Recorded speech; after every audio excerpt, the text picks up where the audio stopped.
Bawakwar tawab Shalanawa. Tawab siya nawa. Aba Yahawa Shabasamayam. Abayawa siya masyayam. Salaka Lanawa. Sagala nawa. Ail Kataa Yanawa. Alkataay nawa. Watawadalak Ail Damak. Tawadalak and nawa.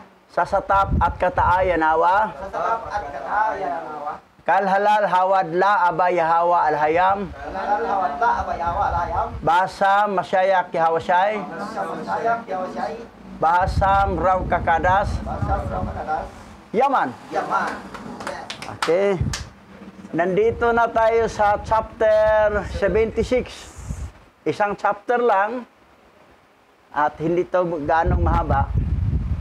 Sa Book of Jasher hanggang 91 to eh. So, okay. Basa. Ang aklat ni Jasher, Kabanata 76, verse 1 to 62. At si Moises na anak ni Amram ay hari pa rin sa lupain ng Kas noong mga araw na iyon. At siya ay umunlad sa kanyang kaharian at kanyang pinamunuan ang pamamahala ng mga anak ni Kas sa katarungan sa kabutihan at katapatan. At inibig ng lahat ng mga anak ni Kas si Moises sa lahat ng mga araw na siya'y naghari sa kanila. At lahat ng mga nananahan sa lupain ng Kas ay natakot na mainam sa kanya. At nang ika-4 na taon ng paghahari ni Moises sa Kas, si Moises ay nakaupo sa luklukan ng hari.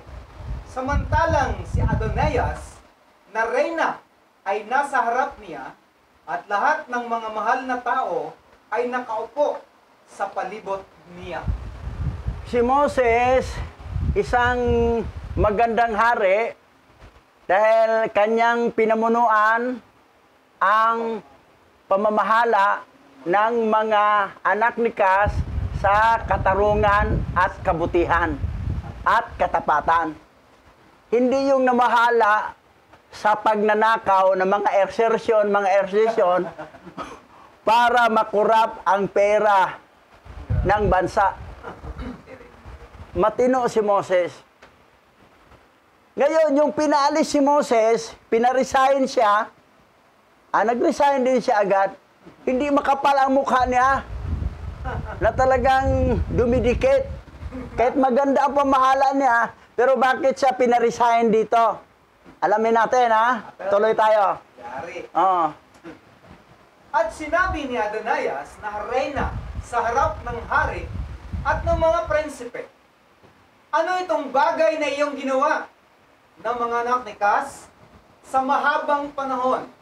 Tunay na alam ninyo na sa loob ng 40 taon na ang taong ito ay naghari sa mga anak ni Kas, ay hindi siya lumapit sa akin, ni naglingkod man sa mga Diyos-Diyusan ng mga anak ni Kas.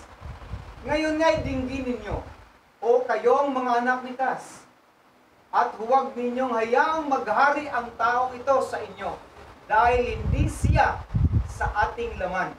Narito, si Minakros na aking anak ay malaki na, siya'y maghahari sa inyo. Ayan. Hindi ni Minakros. So, ang sabi ni yung reyna na asawa ni Kisino nga namatay, na ang pumalit na hari ay si Moses, ito si Adonias, sabi niya, hindi naman ako nilapitan o sinipingan. So, reklamo siya. Paano siya mag-aari na hindi naman laman sa aming laman yan? Hebreo yan, hindi naman African yan eh. Hindi lahi ni Ham. So, sinabi niya sa mga taga-Kas, malaki ng anak ko, si Minakros, siya na lang maging hari. Ngayon, anong sunod na ganap? Alamin natin ang bansang Kas, Key fact about the kingdom of Kas. Location, center, and Nubia along the Nile Valley. is present-day Northern Sudan Wow. and Southern Egypt. Southern Egypt. So ang Kas ay sa southern, sa bandang north, ay yun ang bansang Sudan. Sa bandang north. Sa South Egypt. Sa bandang south, eastern kasi, magkatabi lang kasi sila sa Egypt eh. So yun ang Kas na pinaharian ni Moses. Ngayon, the kingdom of Kas is also known as Kassite Empire, or simply Kas was an ancient kingdom of Nubia, centered along the Nile Valley in the area of the northern Sudan and southern Egypt. The region, yan, babasa sa Wikipedia yan. So, ang bansang Sudan, yun ang dating bansang Kingdom of Kas. Yan. Ngayon, northern ang binanggit. Anong iba sa parte? Okay, dito ha. Bakit isinalin ang Kas bilang Ethiopia kung ang lupain ay malinaw na Sudan? Napansin ko na ang Kas ay isinalin bilang Ethiopia. At ang pangalan ng ikalawang ilog ay Gihon. Ito rin ang pumapalibot sa buong lupain ng Ethiopia. Kahit yung nagsalin ko, ang Kas, minsan lumabas, Ethiopia talaga siya. Ang salitang Ethiopia ay isinalin mula sa salitang Hebreo na Kas. Ipinapakita ng mga mapa na ang Kas ay mula sa lupain ng Sudan. Isinasaad pa nga ng wiki na ang Kas ay mula sa Sudan. Yan nakalagay. Kaya bakit isinalin ito ng Biblia bilang Ethiopia? Kasi ang Kas ay naging bansang Sudan at bansang Ethiopia. Kasi ang sabi dito, ang Ethiopia, yung ilog Gihon, nga nakapalibot sa buong lupain ng Ethiopia. Ano yung Gihon? Yung sa Kas.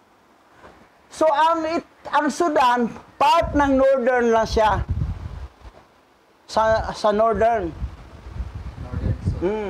Ngayon, ang sabi rito, pangalan ng Ethiopia. Ang Ethiopia ay dating ginagamit upang tumukoy sa Egypto, Sudan, at Abyssinia. Ngunit kung ang Abyssinia, lupain ng Habisha, ay ang ibig, yun ang sabi dito na malinaw na ang Kas, yung bandang north, ang bansang Sudan, ang bandang south ay bansang Ethiopia. Ngayon, the kingdom of Kas.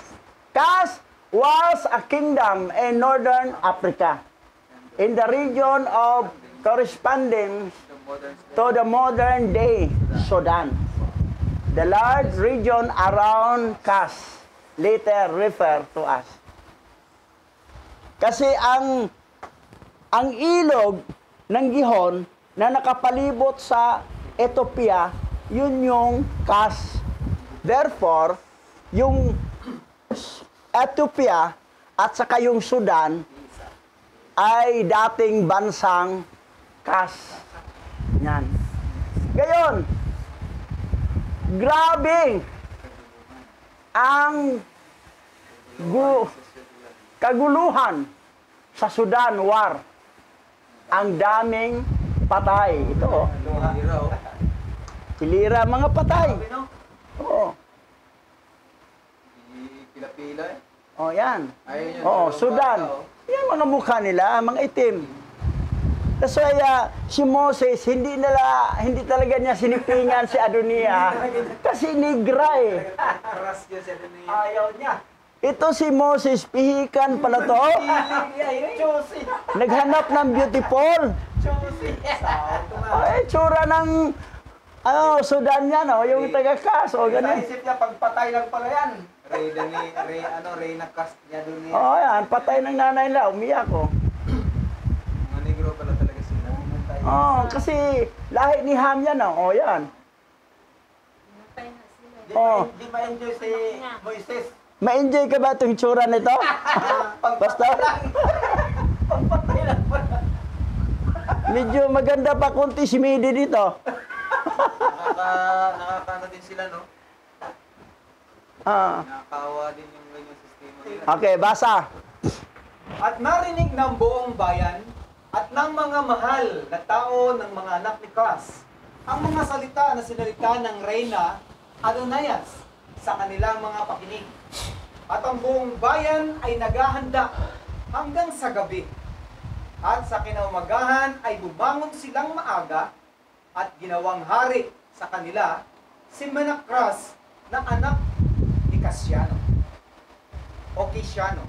At ang lahat ng mga anak ni Kas ay natakot na iuunat ang kanyang kamay laban kay Moises, sapagkat ang Yahweh ay kasama ni Moses at ang mga anak ni Kas ay naalaala ang sumpa na kanilang isinumpa kay Moises.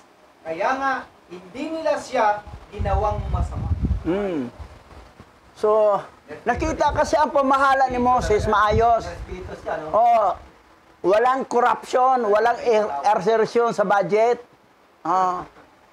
Tapos yung ginawang hari ng anak ni Kisiano, anak nila ni Adonias, kasi ito sa Adonias, siguro hindi mangyari ito kung gitabian ni Moses. Ayaw kasi ni Moses. Ito si Moses, pihikan to. Choosy. Naghanap ng beautiful siguro. Inigra naman to, itim eh. Pero, ito nangyari dahil nakita ng mga taga-kas na ito si Yahweh ay nasa kay Moses, panig, hindi sila naggumawa ng masama. At saka ito si Adonia, sabi niya, hindi naman siya musamba sa ating kinikilala nating Diyos-Diyosan. Hebrew yan eh. Hindi sumasamba ng Diyos-Diyosan yan. Ang sinasamba si Yahweh mismo. Hindi naman double kara si Moses. Nakatulad kay King Solomon na double kara. Yung nangyari na divide kingdom. Yung iba dito mga Hebrew daw sila, double kara, duda ko hindi yun Hebrew eh. Nag-Hebrew-Hebrewan lang yan. Okay, tuloy. Yari. Ngunit ang mga anak ni Kas ay nagbigay ng maraming kaloob kay Moises at ipinadala siya mula sa kanilang may dakilang karangalan.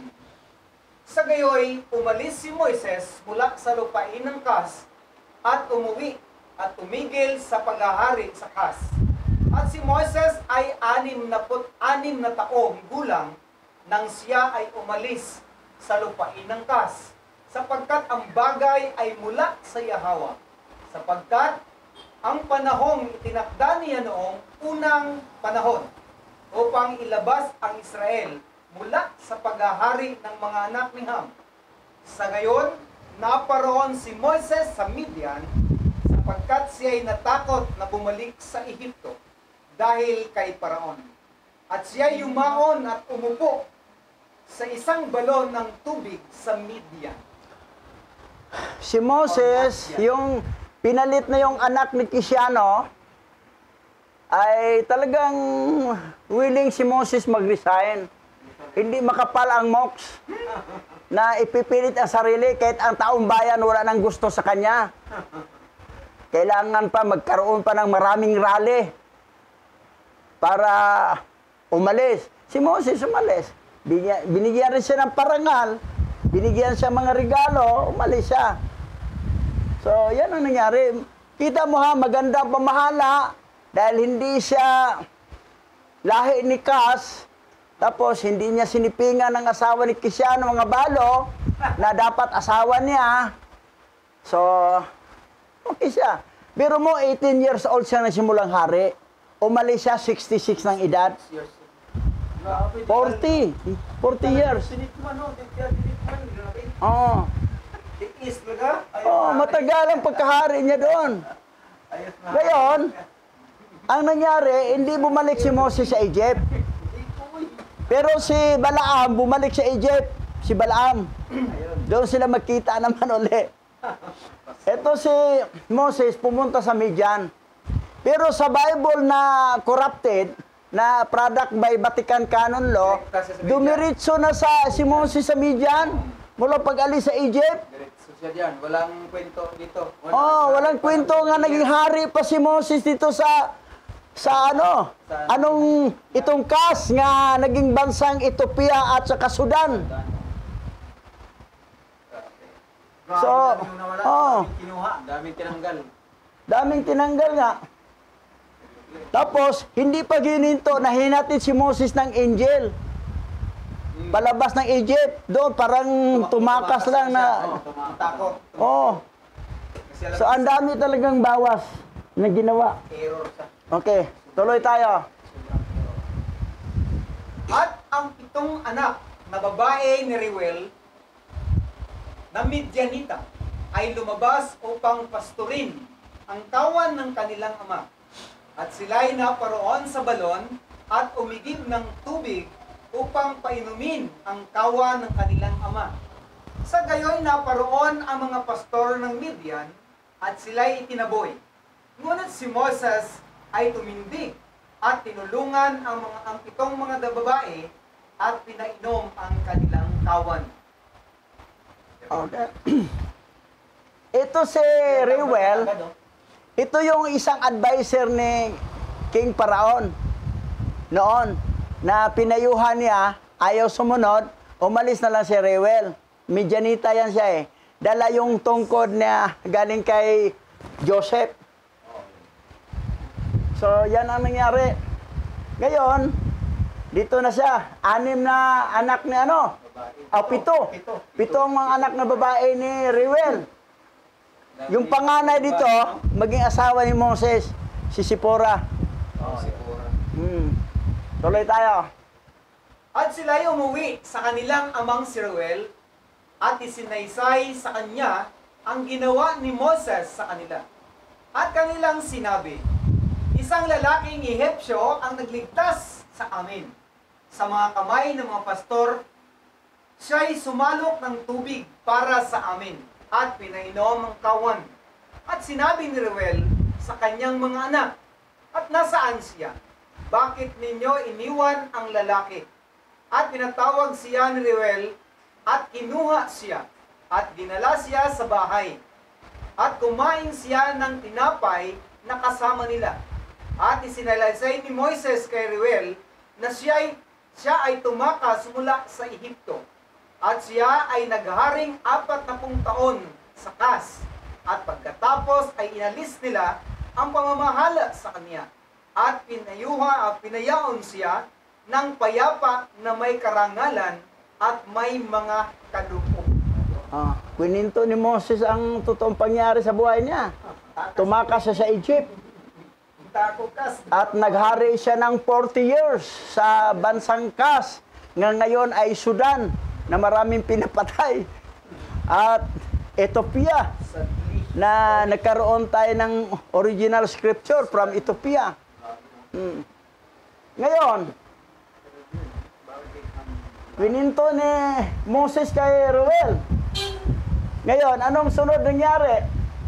At nang marinig ni Reuel ang mga salita ni Moses, ay sinabi ni Reuel sa kanyang sarili, ilalagay ko ang taong ito sa bilangguan na aking ipagkakasundo sa mga anak ni Kas, sapagkat siya'y tumakas mula sa kanila. At kanilang kinuha at inilagay siya sa bilangguan. At si Moises ay nasa bilangguan ng 10 taon. At samantalang si Moises ay nasa bahay ng bilangguan, Si Sipora na anak ni Reuel ay naawa sa kanya at inilalayan siya ng tinapay at tubig sa lahat ng panahon. At ang lahat ng mga anak ni Israel ay nasa lupain pa ng Ehipto na naglilingkod sa mga Ehipsyo sa lahat ng paraan ng pagpapagal. At ang kamay ng Ehipsyo o Ehipto ay nagpatuloy sa paghihirap sa mga anak ni Israel ng mga araw na yaon. Yung binalita ni Moses kay Reuel na Midianita, natakas ka pala mula sa Egypt. Delikado, hanapin ka, papatayin ka nila. Tsaka ikaw, umalis ka rin sa Kas. Gusto niya ipagkasundo doon sa Kas. So, ikulong mo na kita. Eh, baka hanapin ka, baka patayin ka. Sa kulungan ka, di ka nila mapatay. Para masipti ang buhay mo. Oh. Yung ang pagpakulong ni Reuel kay Moses, tulong niya kay Moses Oo. na hindi siya mapatay. Oh. 10 taon tumagal. 10 years. Ano? Ilang po ka doon na 10 years? Grabe. Pero sinuplayan naman sa pagkain na May taga-alala. alalay naman. Oh. House arrest yun, sa bahay naman eh. Oo. Hmm. Okay, tuloy tayo. Oo. Meron na pala doon kay Estrada, kay Iraq. Nang panahong yaon ay sinaktan ni Yahweh si Paraon na hari sa Ehipto. At kanyang pinahirapan ng salot na ketong mula sa talampakan ng kanyang paa hanggang sa buo ng kanyang ulo o bao ng kanyang ulo. Dahil sa malupit na pagtrato sa mga anak ni Israel, ay ang salot na ito noong panahong iyon mula sa Yahweh kay Paraon na hari ng Ehipto. Sapagkat dininig ni Yahweh ang panalangin ng kanyang bayan na mga anak ni Israel at ang kanilang daing ay umabot sa kanya dahil sa kanilang pagpapagaan. Oh, biro mo, kawawa ang mga Israelita eh. Talagang hinigpitan talaga ni Paraon. Pinatrabaho ng pinakayod ng husto. Mas malupit pa kila Gilbert at kila GP. Mas malupit pa to. Malupit yan sila, pero mas malupit pa to, si Paraon. Oo, yan. Pero, pinarusahan ni Yahweh. Nagkaroon ng kitong si Paraon. Mula pa hanggang pao ng Okay, tuloy. May kitong meke eh. Ang kanyang galit ay hindi humihiwalay sa kanila. At ang kamay ni Paraon ay nakaunat pa rin laban sa mga anak ni Israel. At si Paraon ay nagmamatigas laban sa Yahweh. At kanyang pinalaki ang kanyang pamatok sa mga anak ni Israel. At pinapahirapan ang kanilang buhay ng lahat ng uri ng pagpapagal. At nang ilapat ni Yahweh ang salot kay Paraon na hari ng Ehipto, hiniling niya sa kanya o sa kanyang mga pantas at sa lamangkero na pagalingin siya. At sinabi sa kanya ng kanyang mga pantas at mga mangkukulam, kung ang dugo ng maliliit na bata ay ilalagay sa iyong mga sugat, tiyak na ikaw ay gagaling. Matindi ah. Sacrifice ng dugo. Ginawang gamot ang dugo ng mga sanggol. Patsambahan lang yun ah. Itong payo to ng ano eh, yung instructor ni lolo ni Aljiboy eh. Oh, yan ang nagpayo eh. So, Kanina pala nagsimula yung ah, alay-alay ng mga... tuloy tayo. At tininig sila ni Paraon at sinugo ang kanyang mga lingkod sa Gusen sa mga anak ni Israel upang kunin ang kanilang maliliit na anak. At ang mga lingkod ni Paraon ay yumaon at kinuha ang mga sanggol ng mga anak ni Israel mula sa mga sinapupunan ng kanilang mga ina at kanilang dinala araw-araw kay Paraon. Isang bata araw-araw at pinatay sila ng mga manggagamot at inilipat ang dugo ng sanggol sa kanyang mga sugat at gayon ang ginawa nila sa lahat ng araw. At ang bilang ng mga sanggol na pinatay ni Paraon ay 375. 375 kasanggol lahat. Araw-araw isang sanggol. Grabing napatay ng Doon pa sa mga anak ni Israel, ng mga sanggol. Mga bata pa. Kasi yun ang payo ng Mangkukulam. mga alalay ni Diablo eh. Yung Kasi mga mangkukulam na yan eh. Yung mangkukulam, yung pala mga aswang, no? Grabe. Oo. Totoo pala yan. Pero mo, dugo daw ng sanggol Pinapantay, grabe. para gumaling ang sugat niya kanang kitong. Isang kasamaan nga, ano yan eh. Nakaabot ng 375, hindi man gumaling. Oo. Oh, tuloy tayo. Sa uway kami mangkukulam. Ngunit hindi dininig ni Yahweh ang mga manggagamot ng hari sa Ehipto, at ang salot ay lumala ng malakas. At si Paraon ay 10 taon na dinapuan ng salot na yaon. Gayunpaman, ang puso ni Paraon ay lalong nagmamatigas laban sa mga anak ni Israel. At sa pagtatapos ng 10 taon, patuloy na pinapahirapan ni Yahweh si Paraon ng mapangwasak na mga salot. At sinaktan siya ni Yahweh ng isang masamang bukol at sakit sa tiyan. At ang salot na iyon ay naging isang matinding bukol. Hindi lang kitong ha, bukol na. Bukol na eh. Pero mo ha, pero na-damage yung ano, yung 375 na sanggol ng mga anak ng Israelita. Grabe, no? Pinatay, akala nila gagaling ang mga kitong, mga sugat ni Paraon. Hindi nga eh, kasi si Yahweh is in control. Kung ano-ano bang mga gamot yan, pag kalooban ni Yahweh ang gagaling ka talaga. Eh paano gagaling na puro pinigpitan yung mga anak ng mga bayan ni Yahweh, ang kanyang bayan? Okay, tuloy tayo. Nang panahong yaon, ang 2 lingkod ni Paraon ay nagmula sa lupay ng Gusen, na kinaroroonan ng lahat ng mga anak ni Israel. At naparoon sa bahay ni Paraon, at nagsabi sa kanya, nakita namin ang mga anak ni Israel na nanghihina sa kanilang gawain at pabayak sa kanilang paggawa. At nang marinig ni Paraon ang mga salita ng kanyang mga tagapangasiwa, ang kanyang galit ay nagningas na mainam laban sa mga anak ni Israel, sapagkat siya'y totoong nalungkot sa kanyang kirot sa katawan. Grabe. Oh. Biro mo ha, Nalungkot ko sa...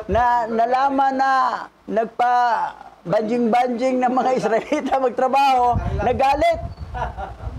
Pupuntahan ni Paraon yan. Nagningas Oo. na mainam. Talagang hindi niya alam na yung karamdaman niya, yun ang sanhin sa pagpahirap niya sa mga Israelita. Oh, lalong lumala. Pag pahirapan niya, lalong lumala.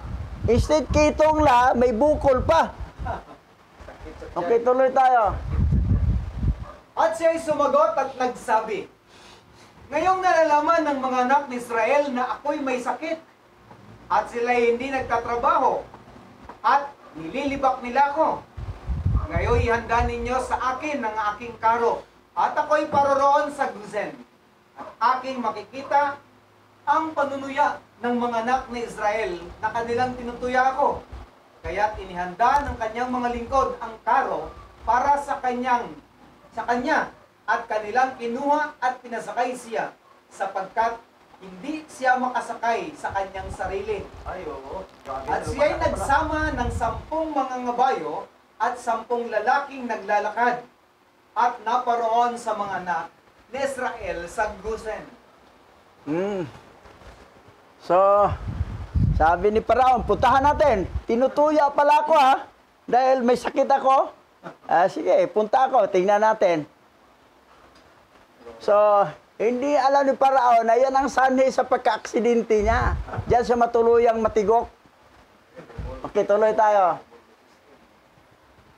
At nang sila'y dumating sa hangganan ng Ehipto, ang kabayo ng hari ay dumaan sa isang makipot na dako na nakataas sa guwang na bahagi ng ubusan na nababakuran sa magkabilang panig at ang mababang lupain ay nasa kabilang dako.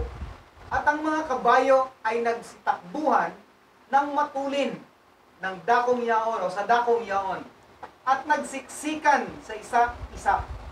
At ang ibang mga kabayo ay nagsiksikan sa kabayo ng hari. At ang kabayo ng hari ay nahulog sa mababang kapatagan habang ang hari ay nakasakay doon. At nang siya ay mahulog At nang siya ay mahulog, ang karo ay tumama sa mukha ng hari, at ang kabayo ay nakapatong sa hari.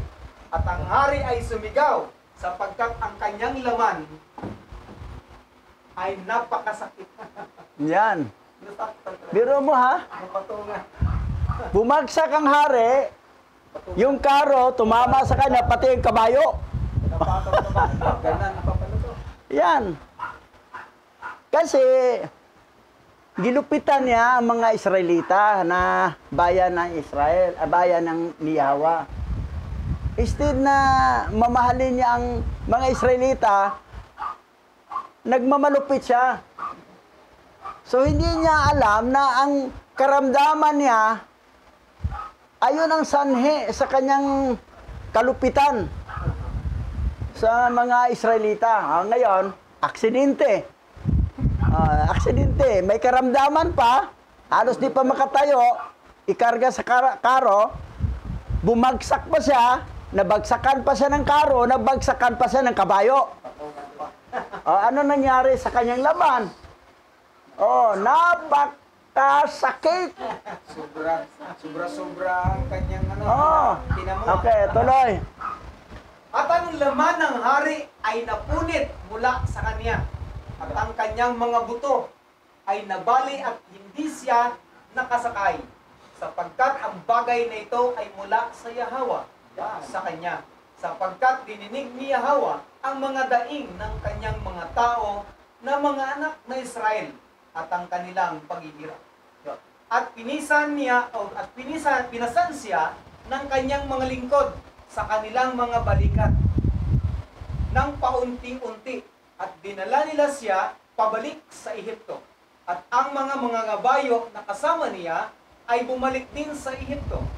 At inilagay nila siya sa kanyang higaan.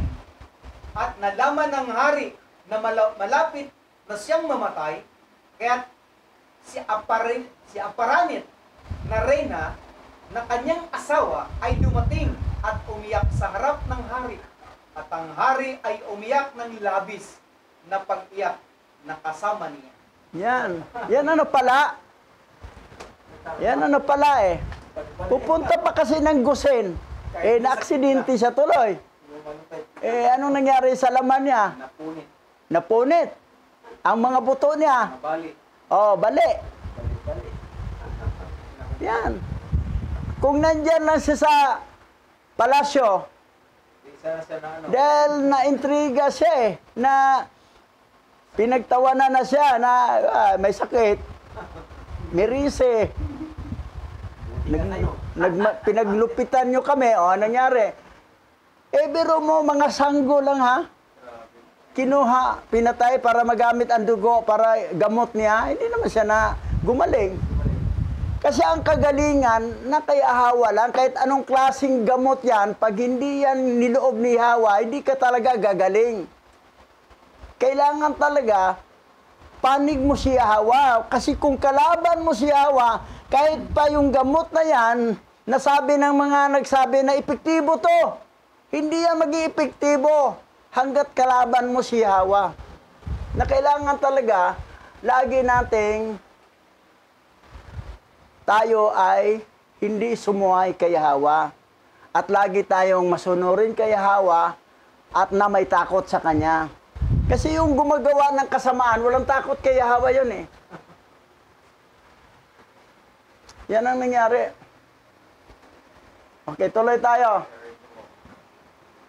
At ang lahat ng kanyang mga mahal na tao at mga likod ay nagsiparoon ng araw na yaon, at nakita ang hari sa kapighatiang iyaon at umiyak ng mainam na pagtangis na kasama niya.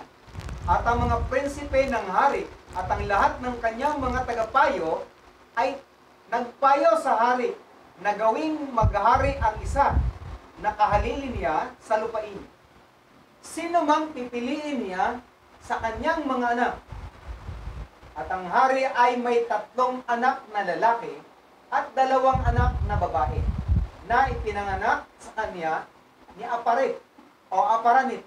Hirap basahin na reyna ng kanyang asawa, bukod pa sa mga anak ng hari sa mga babae.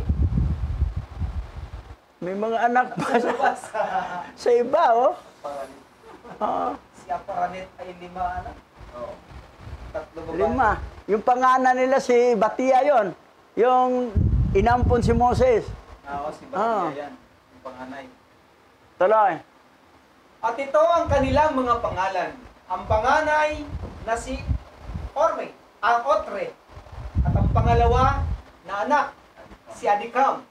At ang pangatlo na Morion.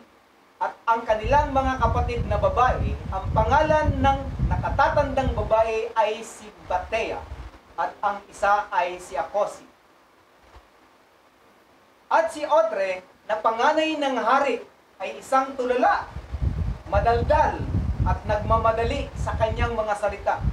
Ngunit si Adikam ay isang tuso at matalinong tao at alam sa lahat ng karunungan ng Ehipto. Ngunit may di karapat-dapat na anyo, makapal sa laman, at napakaikli sa tangkad. Ang kanyang taas ay isang siko lamang. Uy, ay, una ano? Ganyan kahaba lang. Matalino sana pero una ano? Uy, kaliit. Isang siko. Oo. Una lang. Sobrang liit. Isang pilang. Ganyan lang. Ang nakakatandang babae, si Batia. Yun talaga itong panganay sa lahat. Pero sa panganay na lalaki, ito si Otri sa lalaki. Tapos si Akiram at saka yung pangatlo, ito si Morion. Tulala pala si Otrio. Tulala, madaldal. Mabilis magsalita. Mabilis magsalita. Yung autism to.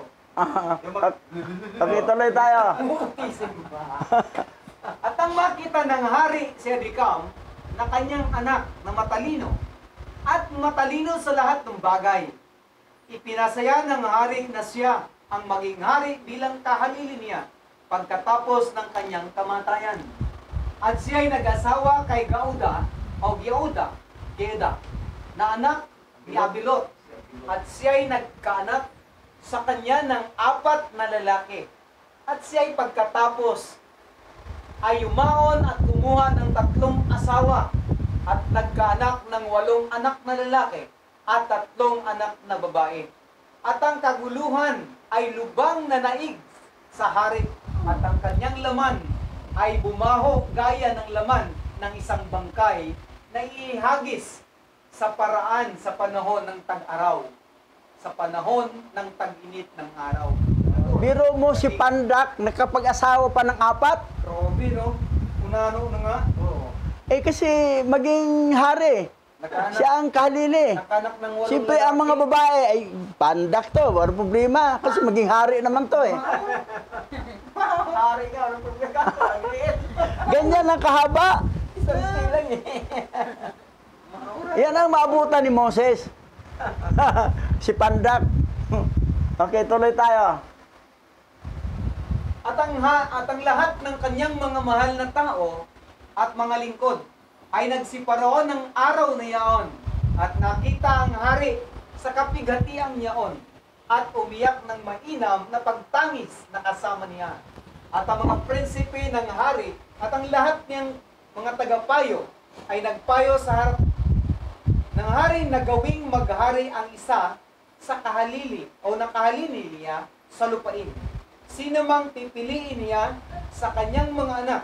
At ang hari ay may 3 anak na lalaki at 2 anak na babae na ipinanganak sa kaniya ni Aparanit na reyna na kanyang asawa, bukod pa sa mga anak ng hari sa mga babae. Oh, yan. Daming anak, babae. So, ayan, naghanap na kasi malapit nang mamatay itong itong malupit. Pero sabi ng mga Israelita, pag mamatay itong hari nito, si Meloy pangalan, ang papalit daw na anak, baka maluag na daw. Mas matindi pa to sa tatay. Ito si Pandak. Sa kabila ng Oh. kaunanong niya, no? Oh, mas matindi pa ang nangyari. So, tuloy tayo. Matalino sana. O, tuloy. At nang makita ng hari ng kanyang karamdaman ay lumakas ng gusto sa kanya. At kaniyang iniutos na dalhin sa kanya ang kanyang anak na si Adikam. At ginawa nila siyang hari sa lupain na kahalili niya. At sa katapusan ng 3 taon, ang hari ay namatay sa kahihiyan ng kahihiyan at pagkasuklam. At dinala siya ng kanyang mga lingkod at inilibing sa libingan ng mga hari sa Ehipto sa Suwan, Misraim. So, namatay na may kahiyan. Kahihiyan, di ubli pa, inulit pa. Oh, kasi matinding karamdaman eh. Kahihiyan ng Oh. kahihiyan. Bumaho ng bumaho. Grabe. Mm. Parang bangkay na tinapos. Tuloy.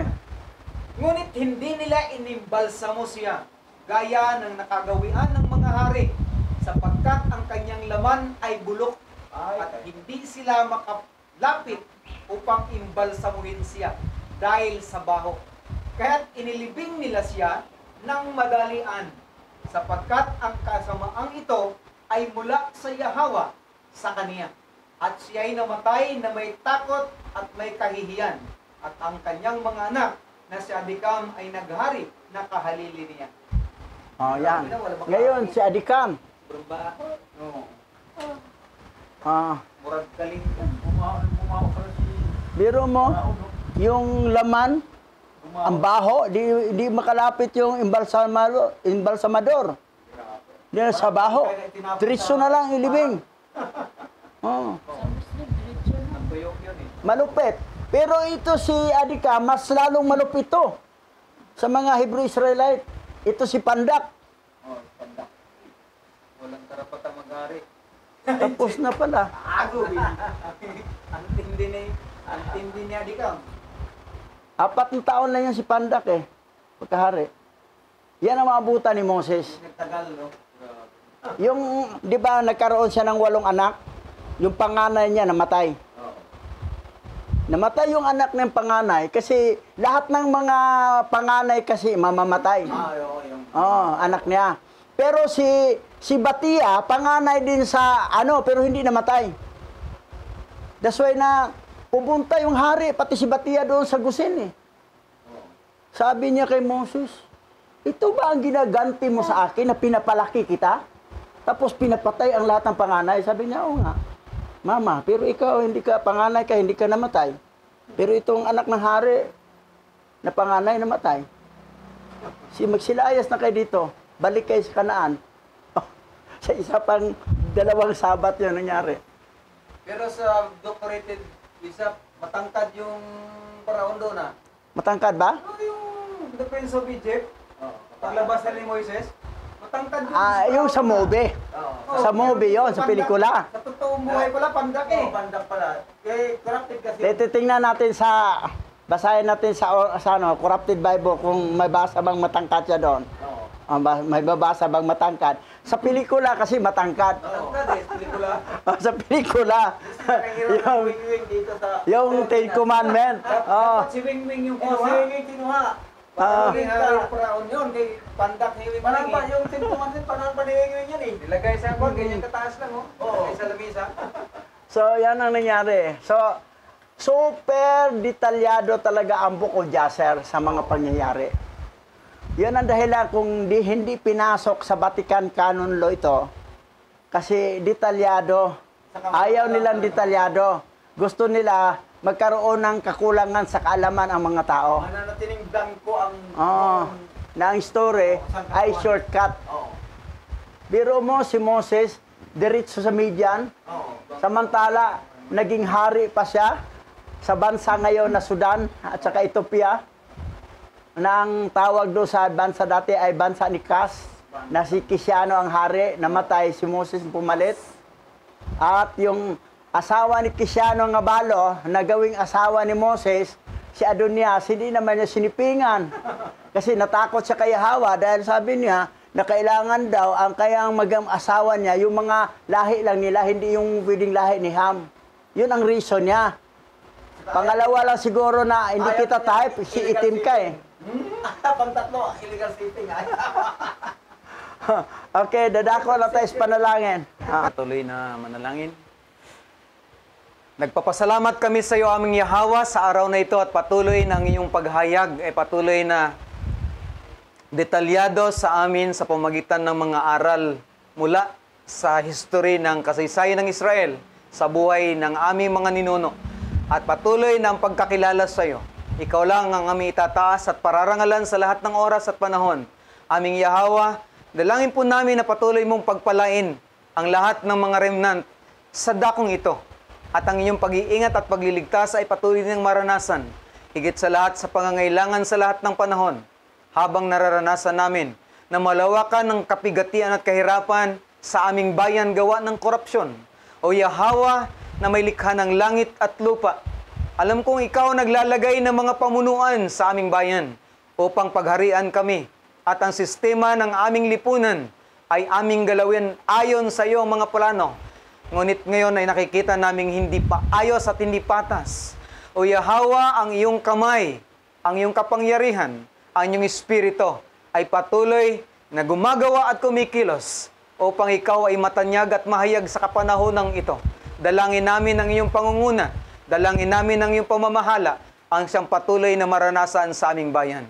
Pagpalain niyo po kami sa pamamagitan ni Mashiach Yahawashi naming tagapagligtas. Yaman.